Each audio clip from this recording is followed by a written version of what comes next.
Mon papa me disait toujours d'aller à l'école le plus loin possible pour être un des dirigeants de ce pays. Mais quand il me parlait, je ne comprenais pas bien. Alors, j'ai eu mon certificat d'études en juin 1958. Je suis donc rentré au séminaire pour l'année scolaire 58-59, pour la 6e. Et c'est en ce moment-là que les républiques africaines s'installaient au sein de la communauté. Et donc, on nous parlait des dirigeants de ces États. Et c'est en ce moment-là que l'indépendance de ces États a été proclamée. Donc, on nous parlait beaucoup des chefs d'État, des premiers ministres, des ministres, etc. C'est en ce moment-là que nous nous sommes éveillés. Et un jour, j'ai dit à mon professeur de musique, qui était en même temps mon ami et mon confesseur, j'ai dit, celui qui me plaît le plus, c'est Senghor. J'ai envie d'être comme lui. Il dit, comment ça? J'ai dit, je veux être instruit et être président. Parce qu'en lisant les biographies, j'ai vu que c'était quelqu'un qui avait fait des études, qui était instruit, et en même temps, qui dirigeait le pays. Un jour, je venais de donner un cours de musique à des jeunes gens, et puis mes amis, Boniface Dagri, Coudignon Ballet, Lavry Bernardin, qui est aujourd'hui colonel, ils me trouvent à la maison, et me disent, on quitte le séminaire. J'ai dit, vous partez du séminaire? Vous partez où? Nous allons à Abidjan pour rentrer au lycée classique. J'ai dit, ben, je vais avec vous. C'est ainsi que je suis allé prendre mes dossiers et que je suis parti à Abidjan en 62. C'était une grande aventure. Ah là là, c'était une grande aventure. Et à partir de l'année scolaire 63-64, j'ai été boursier. Je passe en première. Je suis boursier entier d'internat. J'arrive en vacances, après avoir passé un concours France-Afrique, puisque à l'époque, il y avait des concours qu'organisait le ministère français de la coopération pour les jeunes. Et cette année-là, en 1964, j'avais été lauréat. Il fallait un lauréat issu des classes de terminale, un lauréat issu des classes de première, j'étais celui-là, un lauréat issu des classes de troisième, et un lauréat issu des classes de CM2. J'étais donc lauréat, je devais aller en France. Je venais d'être reçu à mon premier bac. Et j'arrive à Gagnoa en vacances. Et là, à Néréville, pendant les vacances, on arrête mon père devant moi. Et comme il a dit mon père, au moment où il allait embarquer dans la voiture des gendarmes, donc ce complot n'existe pas. Pour que moi, Koudoupol, qui ne suis rien, pour qu'on m'arrête, c'est que ce complot n'existe pas. Les victimes des événements de 1963 ont fait l'objet de la part de leurs concitoyens jusqu'à une date récente, ont fait l'objet, dis-je, de sympathie, de compassion pour ce qu'ils ont subi. Tant, eh bien, leur innocence était patente et tant leur martyre a été inqualifiable. Ces événements-là étaient considérés par les Ivoiriens comme des événements extrêmement douloureux et qu'il ne fallait plus qu'on revive eh bien, de tels événements. Et c'est là que j'étais orienté en lettres classiques, professeur de français, latin et grec que je devais être. Donc il fallait faire une année de propédeutique, ce que j'ai fait à l'université d'Abidjan. Et après, je suis allé à Lyon. À Lyon, j'ai rencontré deux personnes qui m'ont marqué. Une fille que j'ai épousée, Jacqueline Chamois, qui est devenue ma première épouse, avec qui j'ai eu mon fils aîné, Michel Babo. Et puis un ami qui est aujourd'hui maire de Lyon, Gérard Collomb. À Lyon, je faisais naturellement du latin et du grec. Et je me suis rendu compte que ce sont des matières qui étaient très éloignées de mes préoccupations, des préoccupations africaines, des préoccupations politiques ivoiriennes. C'est très beau de parler du Péloponnèse, etc., mais ça ne m'enseignait rien sur la vie politique de l'Afrique et de la Côte d'Ivoire. Et comme en ce moment-là, j'ai commencé à assister à de premières réunions des Africains en France, j'ai commencé à assister à des premières réunions de Français et même faisant de la politique, que j'ai décidé de faire la politique. J'ai décidé de faire histoire. C'est en ce moment-là. Donc, Jacqueline et moi, nous nous sommes mariés. Et puis, nous avons écrit au ministre de l'Éducation nationale qui nous a indiqué qu'il fallait donc, en ce cas-là, venir en Côte d'Ivoire. Et nous sommes revenus. Au moment où je reviens de Lyon, le pays est pacifié. Les complots sont derrière nous. Et on libère les derniers prisonniers qui retournent en famille, en tous les sens du mot. C'est vraiment en ce moment-là que la conscience politique s'aiguise dans les milieux universitaires. Je peux dire que c'est en ce moment que, pour moi, la politique a commencé. Il y a deux faits marquants. Le premier fait, c'est que 4 fois, on m'a mis en résidence surveillée. Entre 1988, date de mon arrivée, et 1990, le 30 avril 1990, date de la proclamation du multipartisme. Donc quand ils ne voyaient pas bien clair, ils m'amenaient les policiers qui encerclaient ma maison. Et l'un des faits importants, c'est que nous étions en résidence surveillée quand nous avons décidé de nous marier, Simone et moi. Ça se répétait. On s'est dit, on a des enfants, on ne sait jamais. Marions-nous. S'il arrive quelque chose à l'un d'entre nous, l'autre pourra continuer à poser les actes légaux pour s'occuper des enfants. Et donc,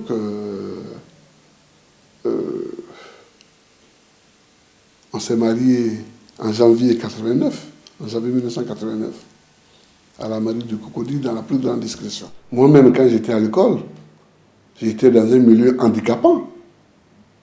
Mes parents n'étaient pas riches, et c'est un euphémisme que de le dire comme ça. C'est une question d'entrée. Je voulais savoir, 2 ans après, comment M. le secrétaire général se porte matériellement. Ça va mieux parce qu'on vous a vu arriver en patrol. Comment vous vous portez matériellement? Merci. Bon, une petite remarque à vous, mais aussi à d'autres, parce que j'ai l'impression que ça intéresse beaucoup de gens de savoir mon patronyme exact. Hein, je vois, quand dans la presse, on veut écrire un article qui se veut un peu méchant, on dit Koudou. Koudou Babo, comme si je ne cache pas Koudou. Mais nous sommes dans un pays policé qui a des règles, et aujourd'hui, Koudou n'est pas sur mes papiers. Aujourd'hui, à l'heure où je vous parle, mon nom c'est Babo et mon prénom c'est Laurent. Ma soeur qui est là, mon épouse, mes enfants et moi-même, nous sommes d'ailleurs en train de faire des démarches. Nous allons saisir la justice pour faire un nom composé avec un tiré, Babo, trait, Koudou, ce qui est plus représentatif de la famille. Mais tant que ce n'est pas fait, je suis Babo, prénommé Laurent. Bien. Vous me demandez comment je me porte matériellement. C'est la question la plus amusante parce que je crois que la situation actuelle est née, la situation politique actuelle de la Côte d'Ivoire, est née d'une situation explosive où les gens sont descendus dans la rue en criant PDCI voleur, PDCI voleur, PDCI voleur. Des enfants, des moins jeunes, d'adultes, même des gens, des personnes âgées, crier PDCI voleur. Alors ça a créé chez tous nos amis du PDCI un réflexe de tribu assiégée. Ils veulent absolument trouver un autre voleur en face aussi. Je me rappelle avec amusement un article que Fraternité Matin avait fait, c'était à la une de Fraternité Matin d'ailleurs, une fois où Dacry était allé renouveler la section de Gagnois. Alors, en gros, sur Fraternité Matin, FPI de Gagnois, 2 points, on vole déjà. On cherche aussi un autre voleur. On ne cherche pas à se débarrasser de la tare qu'on vous reproche, mais on cherche à chercher d'autres personnes qui ont la même tare. Bon, si ça vous amuse, c'est amusant, mais moi je vous réponds très simplement. Vous m'avez vu arriver dans une patrouille, c'est vrai. Cette patrouille dans laquelle je suis arrivé ne m'appartient pas et n'appartient pas au parti. Elle appartient à Sadia Édition, qui l'a acquise en leasing et qui n'a pas fini de la payer. Mais comme les hommes du colonel Latte ont brûlé la patrouille qui appartient au parti, celle-là, et que le parti a mis à ma disposition, comme les hommes du colonel Latte l'ont brûlé, l'ont incendié le 18 février, le Sadia Édition a mis à ma disposition cette voiture-là pour faire mes courses en attendant que nous avisions. Voilà pourquoi je roule dans cette patrouille. Matériellement et de façon générale, je me porte exactement comme le 17 février 1990, c'est-à-dire comme juste le jour de la veille, avec une donnée importante, c'est qu'en 90, en novembre 90, j'ai été élu député. Donc en plus de mon salaire de chargé de recherche, qui est de exactement 400 000 francs CFA, en plus de ça, j'ai trouvé des indemnités de parlementaire qui sont de 460 000 francs, plus 100 000 francs de présidence parce que je suis président de groupe.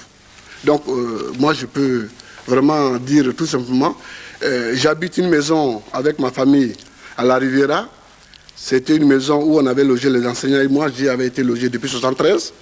Et puis, au moment où on a supprimé les baux pour les enseignants, nous payons cette maison par mois pour l'acquérir.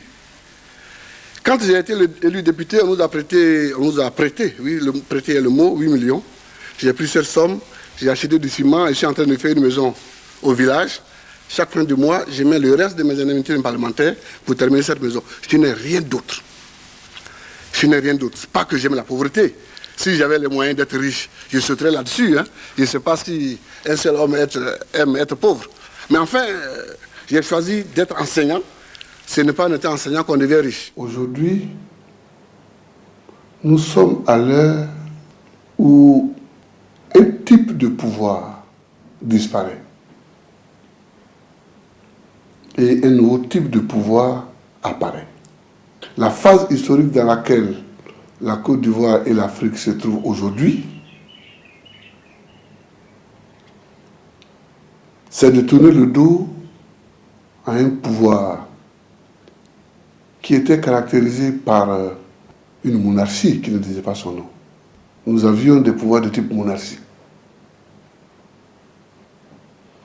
Avec tout ce que cela pouvait comporter de sclérose, aussi bien au niveau politique, au niveau économique, qu'au niveau culturel et au niveau social. Mais comme souvent dans ces cas-là, on s'est appuyé sur une légitimité vraie pour imposer au peuple la pérennité d'un individu au pouvoir. Ce qui a amené la sclérose du pays tout entier. Des pays tout entiers. Et c'est cette phase-là que nous sommes en train de tourner. Maladroitement, certaines institutions financières internationales ont voulu précipiter cette rupture en imposant à la tête des États des cadres des institutions financières internationales. On en avait mis un comme Premier ministre au Mali, un autre en Côte d'Ivoire, un autre au Bénin, un au Gabon, un au Congo. Ils ont tous échoué. Ensuite, après ces pères fondateurs, il y avait aussi les prétoriens qui sont arrivés nombreux dans la maison. Il suffisait d'être courageux avec une escouade et quelques fusils, vous vous emparez du pouvoir, vous faisiez des proclamations les plus révolutionnaires, et puis bon, vous continuez la politique des pères fondateurs. Ça aussi, en Afrique, ça montre ses limites. Nous avons eu affaire aussi aux héritiers, c'est-à-dire ceux à qui on donnait le pouvoir par une disposition constitutionnelle. Donc, qui n'avaient pas de parcours initiatique, qui cherchaient à se greffer sur le parcours de l'autre, du père. Je crois aussi que cette politique a échoué.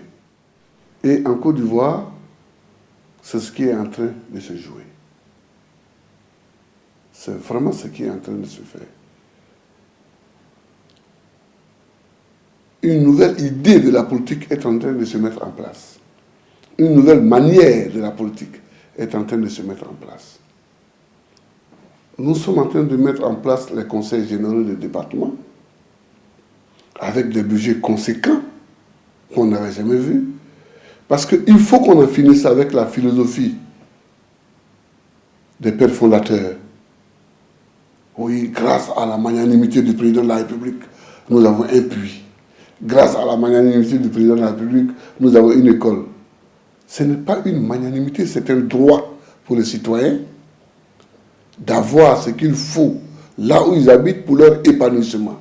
Il faut leur donner le pouvoir de se doter de toutes les infrastructures dont ils ont besoin. Monsieur Laurent Gbagbo, qu'est-ce qu'ils font de la différence de votre politique avec le PDC et RDA? À grands traits dans le secteur politique, si nous voulons rester dans ce secteur-là, que j'ai très souvent l'impression que nous avons repris la lutte là où le RDA l'a laissé en 1951. Vous savez, je lis beaucoup les documents d'archives, par mon métier, mais aussi par l'intérêt que je porte à la vie politique de ce pays. Entre 1946 et 1951, quand vous lisez les documents des adversaires du RDA, on a l'impression que vous lisez exactement les écrits, les discours des tenants du pouvoir d'aujourd'hui, du RDA d'aujourd'hui, contre nous. Le RDA est un parti violent, le RDA est un parti de casseurs, le RDA est un parti illégitimiste, le RDA crée des tribunaux parallèles dans le village, bat en brèche le pouvoir de tout pouvoir, etc. Donc sur ce point-là, je pense que dès l'instant où, dans une période où les gens se sentent opprimés, quand apparaît une force nouvelle qui veut le changement, on a vis-à-vis de cette force nouvelle les mêmes critiques. Donc vraiment, nous nous retrouvons en plein accord avec le RDA de 1946 à 1951. Nous divergeons à partir de là. Au moment où je reviens de Lyon, le pays est pacifié. Les complots sont derrière nous. Et on libère les derniers prisonniers qui retournent en famille, en tous les sens du mot. C'est vraiment en ce moment-là que la conscience politique s'aiguise dans les milieux universitaires. Je peux dire que c'est en ce moment que, pour moi, la politique a commencé. Parce que nous avions l'UNESI, l'Union nationale des étudiants, élèves et étudiants de Côte d'Ivoire. Mais l'UNESI était traversée par deux courants. Les alliés du pouvoir et les opposants au pouvoir. Même si nous faisions une bataille politique, les uns et les autres, dans ce mouvement, mais nous étions attachés à cet aspect syndical. Parce que chacun y trouvait son compte. Et il se fait qu'en ce moment-là, au congrès de 1968, les partisans d'Oufoué sont totalement écartés de la course à la présidence. Le président de la République dissout l'UNESI, 1968, juillet 68. Et ayant dissous l'UNESI, l'année scolaire suivante, crée à la place le MEISI, Mouvement des élèves et étudiants de Côte d'Ivoire, qui est une sous-section du PDCI-RDA. À partir de ce moment-là, la lutte se radicalise, puisque c'est une sous-section. Nous faisons une grève pour empêcher sa création. Naturellement, nous sommes vaincus parce que qu'est-ce qu'une grève d'étudiants par rapport à un pouvoir politique? Rien du tout. Nous sommes vite matés. Nous allons faire un séjour de 15 jours à Akwedo.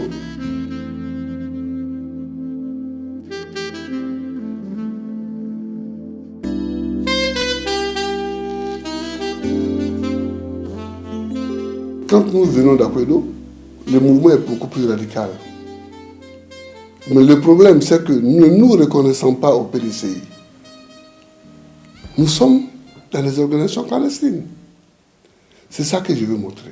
Je veux dire, en voulant avoir, coûte que coûte, l'unanimisme dans le mouvement étudiantin, le président Houphouët a amené ceux qui n'étaient pas de son bord à s'organiser clandestinement et à chercher les voies et moyens à prendre le pouvoir. Ce sont ces mouvements clandestins qui ont été créés. Je suis un de ceux-là. Un jour, j'étais à mon bureau de l'Institut d'histoire à Treichville. Et puis des étudiants du MEISI sont venus me voir pour me demander de prononcer pour eux une conférence sur quelque chose comme peut-il avoir la démocratie dans un parti unique. J'ai refusé. Mais pour des questions de principe. Je suis contre le MEISI. Je leur ai dit que je suis contre le MEISI. Donc, je ne vais pas aller faire une conférence qui va donner un public au MEISI. Mais je leur ai dit d'autant plus aisément que moi, j'étais connu comme le loup blanc. Je n'ai pas à cacher que je suis contre le MEISI, que je suis contre le PDCI, tout le monde le savait. De toute façon, c'était... je ne cachais pas ça. Alors ils sont partis, et puis un autre groupe est venu me voir plus tard pour me demander de prononcer une autre conférence sur jeunesse et politique. J'ai accepté.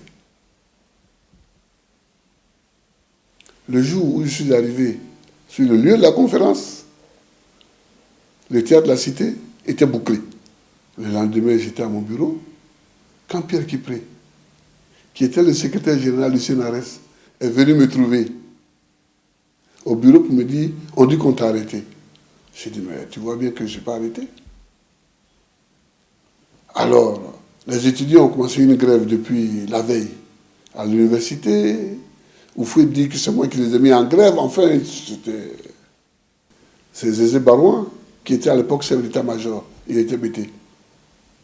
Qui est venu s'excuser au nom des BT, des militaires BT. J'ai trouvé ça choquant. J'ai trouvé ça ahurissant et honteux. J'ai trouvé ça honteux.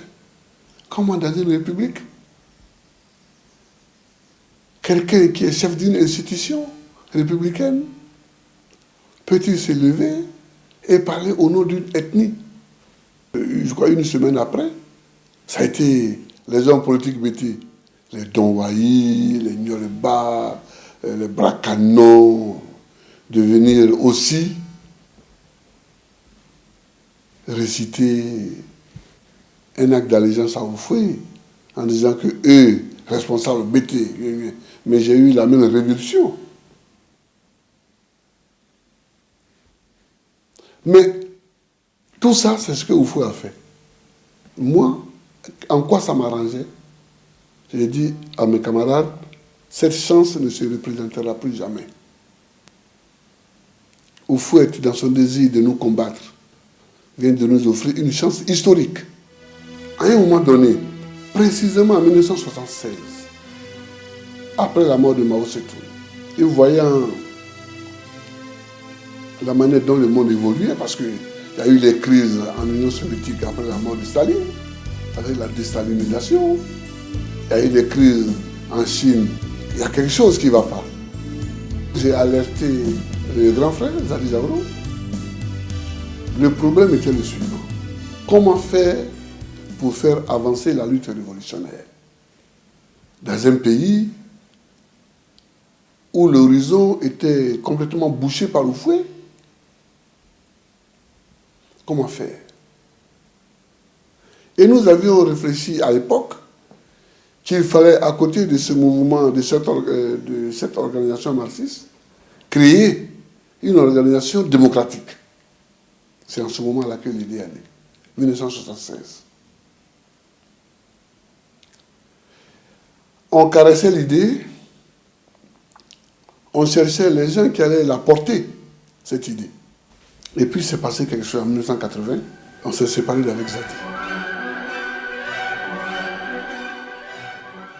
L'USD n'a de compte à régler avec personne et ne demande qu'à s'ouvrir à toutes les bonnes volontés pour accomplir sa mission de liberté, de justice et de solidarité.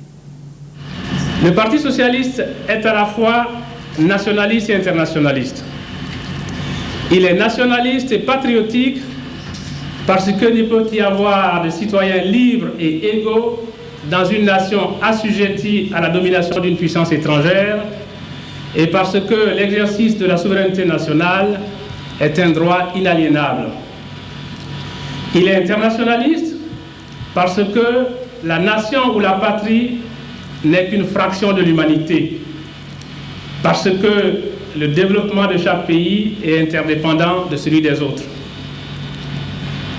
La construction d'une société de justice et de liberté exige la solidarité et la coopération entre tous, notamment entre nations riches et nations pauvres, ainsi que le soutien actif à l'égard des peuples encore soumis.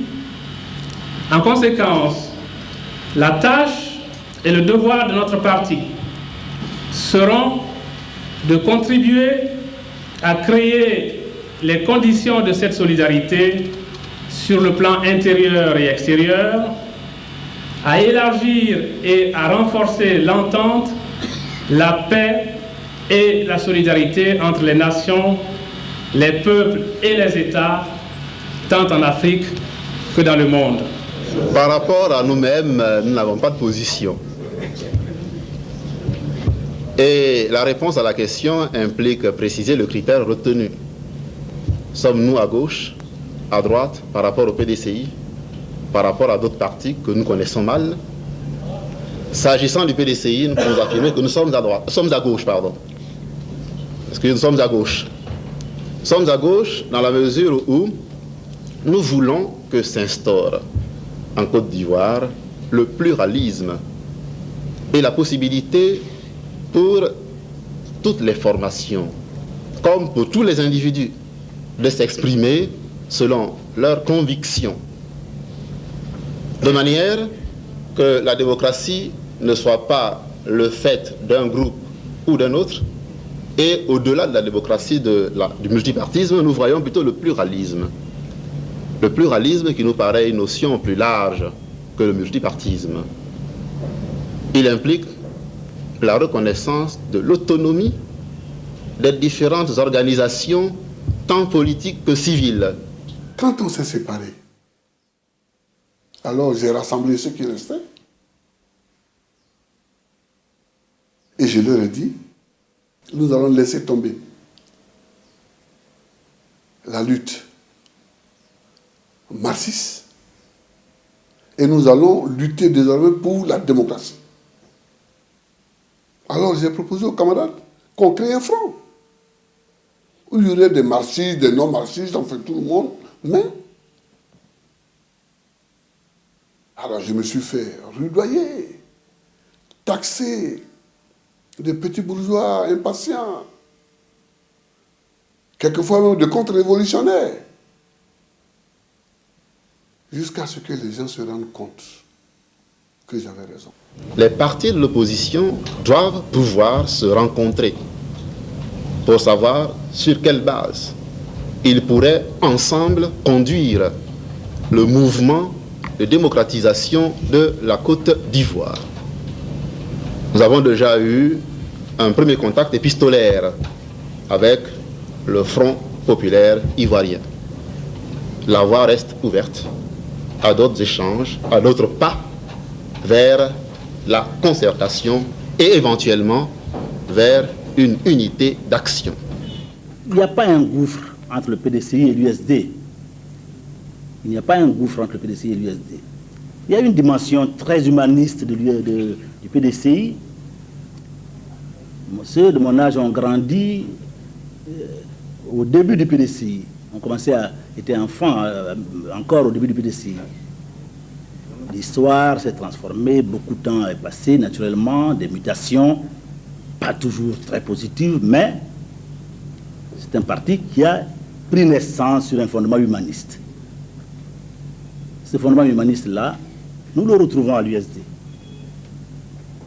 Cependant, pour le Parti socialiste, l'existence de plusieurs partis n'est pas en soi l'expression de la démocratie vraie, c'est-à-dire l'état de droit.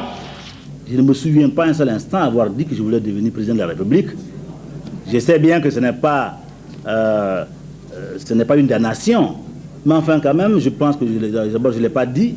Et puis je ne suis vraiment pas d'une ambition, je n'ai pas créé un parti politique avec mes amis pour rechercher le pouvoir à tous les prix, ça je l'ai dit clairement aussi. Il y a encore 7 mois, on disait qu'elle était une vue de l'esprit.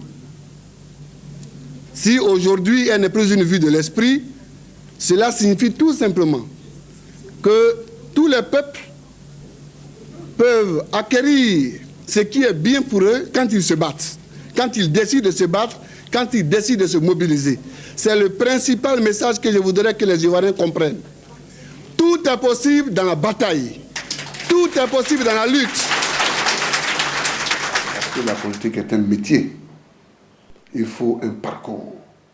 Donc la première leçon de mon arrivée au pouvoir, c'est de montrer qu'il faut un parcours. Il faut d'abord une vocation, une volonté, un parcours